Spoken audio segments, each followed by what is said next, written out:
letter. There's no interference, normally that's the way it's done, and the door comes back. Never, or very rarely, trying to undermine some really key things today. For us, the Disability Alliance, the one really is Amendment 8, and what it does is it basically discriminates against persons with disabilities and carers. Unfortunately, there's a big lack of understanding of the law. There's something called reasonable adjustments, undue burden, proportionality. All of that basically is built into the law to make sure that nothing really would put a business out, you always recruit the best person. We've got all of those other things that the businesses are worried about.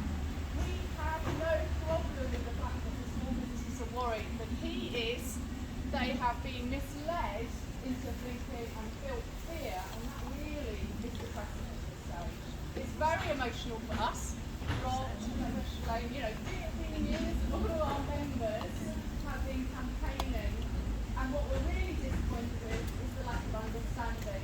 A lot of these people laying amendments today did not come and see us, did not consult, and as I say, unfortunately, do not understand the principles around the law. Absolutely.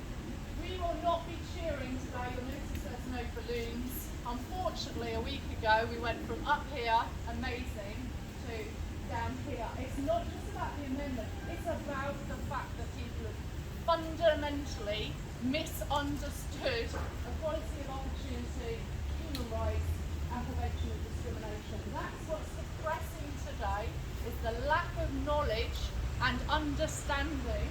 And I have to finish with the Rob speaks. We are not a vulnerable group. We are not a minority group.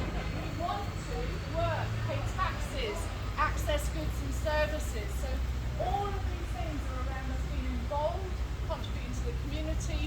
There is no way 13,500 disabled people and 6,000 carers is a minority group. So broader than that, so not just disability. This is about your rights, human rights, protected from discrimination. And thank you to Ellie and all the other groups in standing together with us and saying this is not okay. We leave no one behind. Remember, miserable faces, no sharing, and also please, no, we treat them definitely respectfully, even though we're disappointed. Thank you. Yes, I would ask you.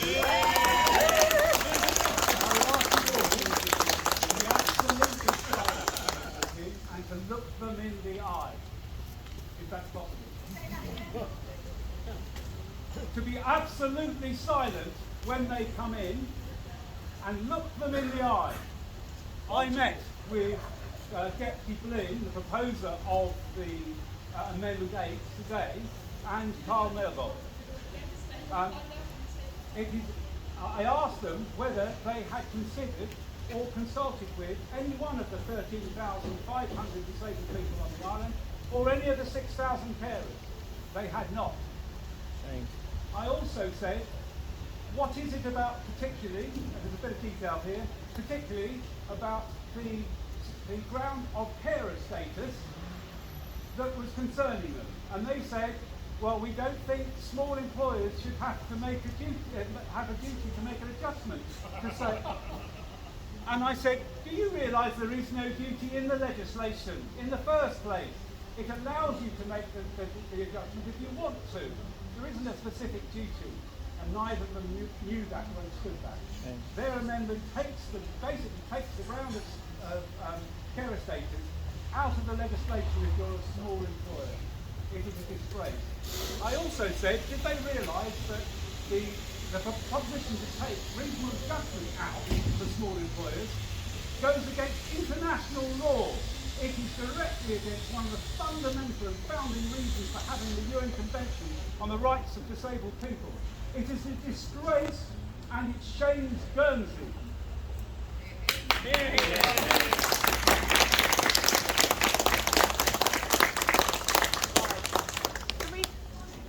They are still wishing to go ahead. I have offered them that they might make a compromise. I said if they really are worried about small businesses, and I explained to them, by the way, there are hundreds of millions of businesses around the world who work with these same principles and do not have an issue. hundreds of millions. Why is it that Guernsey businesses aren't as good as them? I believe they are every bit as good as all the others.